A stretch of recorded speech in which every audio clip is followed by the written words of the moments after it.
So okay, comrade, in the face of all this, how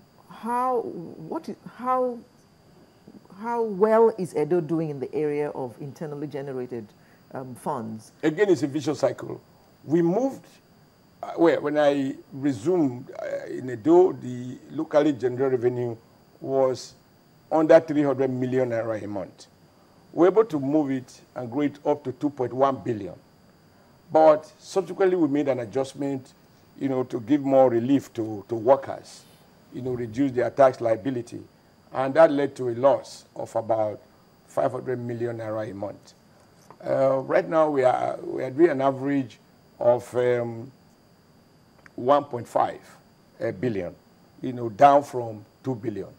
Or you might say up from 300 million, depending on what picture you want to give. But what you also do need to understand is that the fact that the federation account is not being properly funded, federal, states, and local government aren't getting what they are entitled to, means that you are not able to pay contractors as much as you should do, and contractors, in turn, are laying off workers. You know, a couple of services that government ought to be able to do, government is not doing it. And so, don't forget that when you give out jobs, contract or services, whatever is it, your service providers or your contractors also have employees who earn and therefore pay taxes. Now, when you don't pay contractors and they lay off workers, they also then don't pay taxes. Oh dear. So you have then, you know, from a virtuous to a vicious cycle. And I think across the country, this is what is happening. That also affects your VAT. And so the receipt on VAT also drop. Now, the combined effect of that is that even the capacity for state government to raise locally generated revenue cannot be divorced from the, you know, the state of the economy. But we are looking at new areas now. We are looking at property tax. And we are like, look, everywhere you go around the world, if you take 10,000 square meters, you alone to build a family house, very good. But you're going to have to pay tax for using that amount of land. If the right guy takes just 50 square meters, he will just pay as little. So we have a tax law now which says that we exclude all those who are living in low-density areas. I mean, sorry, high-density areas, where the masses are. But for the so-called GRA, the high-density and the medium-density area, sorry, the low-density and the medium-density area, we think that this elite should contribute something depending on the size of land. And there is a law in place. We are working on the logistics, and very soon we should be able to raise some money on that. All right, We're also working on consumption tax. Unfortunately, we will not be able to take a lot of questions or get more answers because of time. We wish we have the whole program to devote to this conversation with you because it's quite interesting. But as part of wrapping up this particular conversation with you, there are two things I would want to very quickly get very short answers to. The first one is the issue of the fact that you were General Secretary of textiles, manufacturing, workers in those days, and our textile industry has gone to waste.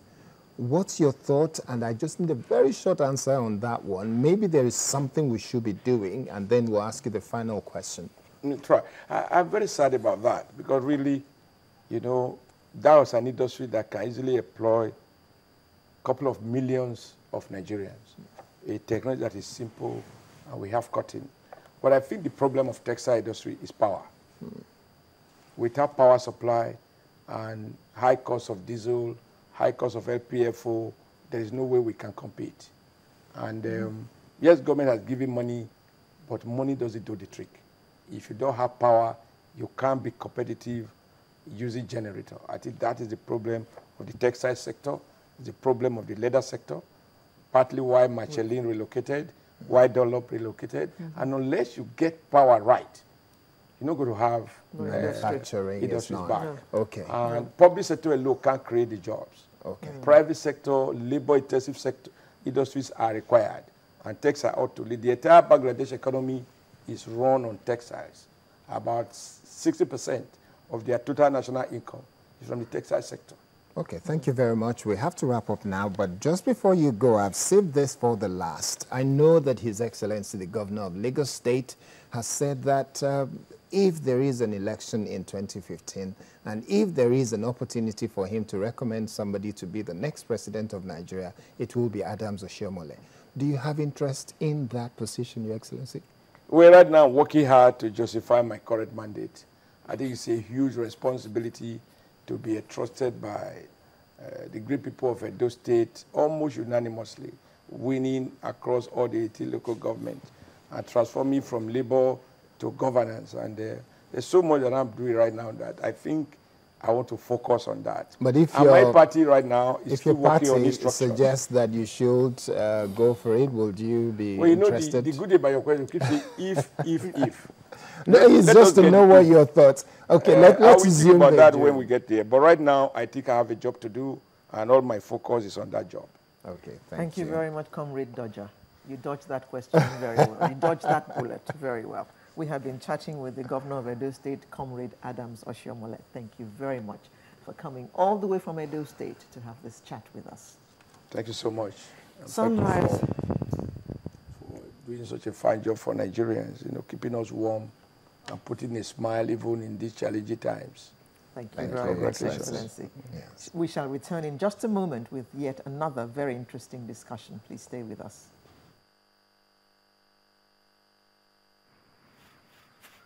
Did you know that Jik removes 101 stains? 101 stains? Yes. They got a bit carried away, didn't they? Oh.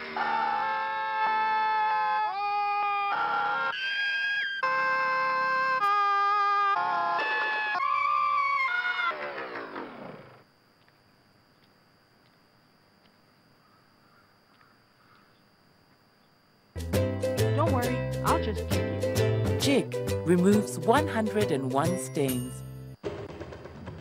What if there was a way to capture the essence of nature's fresh scent? Now you can. Introducing new Airwick Aqua Mist. Unlike other aerosols, its propellant-free trigger mists fragrances inspired by the freshest places on Earth. Airwick Aqua Mist is also safe to use on fabric. Airwick Aqua Mist. Release the freshness of nature in your home.